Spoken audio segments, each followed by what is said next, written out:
Hey there, my name is Megan and welcome to my channel, or welcome back.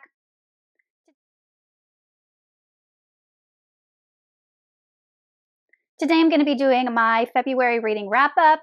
I actually haven't filmed a wrap-up video in years, but I did a poll on my community post recently asking if this is something that my viewers wanted me to bring back, because I decided to stick to dedicated book reviews rather than just giving short reviews at the end of the month in a wrap-up. But most of you said that you would appreciate having both types of videos, so here we are. I read 4 books in the month of February. My goal was 5, so I'm super happy with 4. It was a shorter month, plus that's 1 book a week, which is really good for me. Also, if I do have dedicated book reviews for any of the books I talk about in this video, I will link them up in the cards as well as in the description box below if you want to hear more in-depth thoughts. So without further ado, let's jump into the books that I read in February.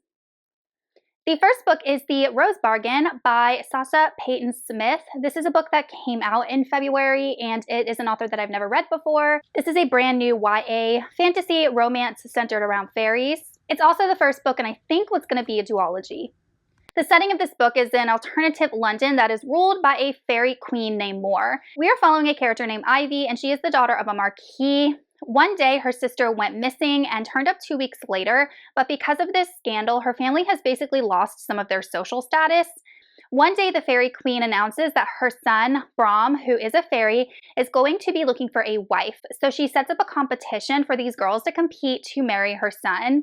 Ivy decides this might be a good way to re-elevate her family's social standing if she can literally marry the prince, so she decides to enter this competition. In doing so, she ends up meeting the other prince, whose name is Herbert, and he is the son of the fairy queen's consort, so he is human. He is the son from the consort's previous marriage, so he's not like Queen Moore's biological son, but she does recognize him as prince.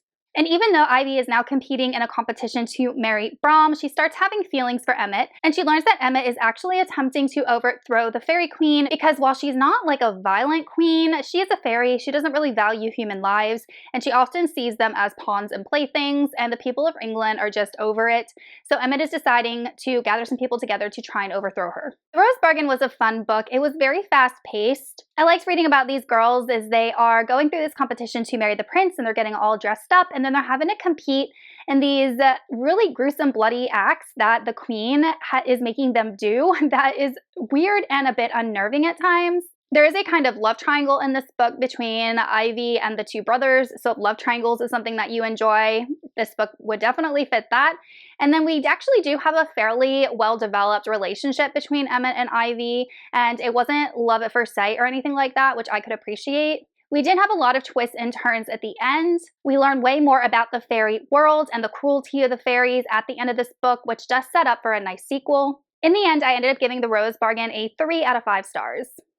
Hey guys, if you're enjoying this video, please consider hitting that subscribe button. Most of the people that watch my videos are actually not subscribed, so please hit the subscribe button so you get notified every time I post new content. Also, I am the author of the science fiction book Aftermath, which currently has a 4.5 rating on Goodreads, so if that sounds like something that you'd be interested in reading, please consider checking it out. Also, please check the description box below for links to my Discord, where I have a bookish community where we just discuss all things literature. Also guys, if you're interested in joining my membership community, please check the description box below. I set this up because I've been looking for a way to better connect with the viewers of my videos. I love when you guys leave comments. I love hearing your thoughts and opinions, and I really want to expand that into a more close-knit community.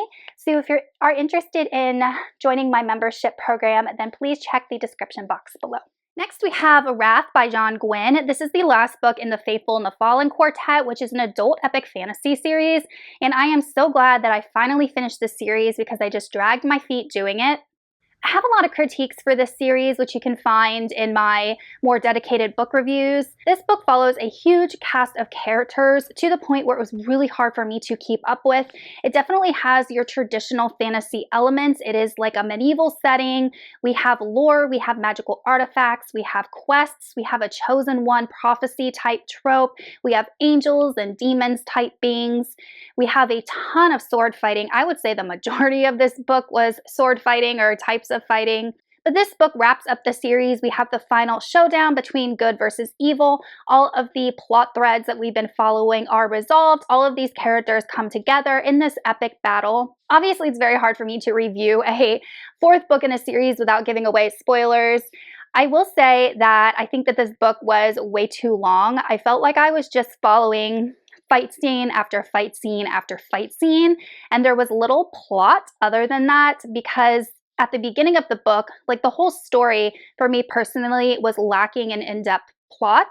And also, I felt like this book was very repetitive. We had things that happened to the characters in other books happen to them again, and the same type of conflict was introduced and the same type of resolution was introduced. This is definitely your traditional good versus evil theme, which I know is like the foundation of epic fantasy. However, there's not much else to it other than just like the good guys versus the bad guys. So for me, I felt like this book just lacked so much sustenance for how big it is. It is just fight scene after fight scene and watching these characters run around and, I don't know, travel places. That's really all this book is, in my opinion, and it was a slog for me to get through. But I still ended up giving this book 3 out of 5 stars because I can appreciate how Gwynne incorporated all of those epic fantasy elements that people who love that genre will enjoy. Then I have Dune Messiah by Frank Herbert. This is a classic science fiction book, and it is the sequel to Dune. In this book, we're following Paul Atreides 12 years or 12 to 15 years after the events of Dune, so he is now probably in his late 20s, early 30s, and he has been running the Empire. He is married to Irulan, but Chani is the woman that he loves. And we also have his sister Aaliyah, who was just like a baby in the womb in Dune. And we know what happened with Jessica ingesting the spice and how that kind of opened up Aaliyah's awareness and her ability to see the future. But we have a lot of people in this book trying to betray Paul. We have the Bene Gesserit, we have the Talaxu, we have a whole bunch of different factions that do not like how he has negated everything that they've tried to do to control him, and they are going to find a way to dethrone him. So he has enemies from outside, from within, and he's trying to navigate this political landscape in a world where he doesn't even want to be emperor. We are definitely focusing more on Paul as a character in this book rather than the epic world building and fight scenes that we saw in book 1. I've heard that this is a bridge between Dune and the Children of Dune, which comes after this, and I could see how that could be based on what happened at the end of this book. Chani always wanted children, Irulan wants a child, so we can definitely see that foreshadowing that there will be some offspring of Paul, and I think that will build into the plot of the 3rd book.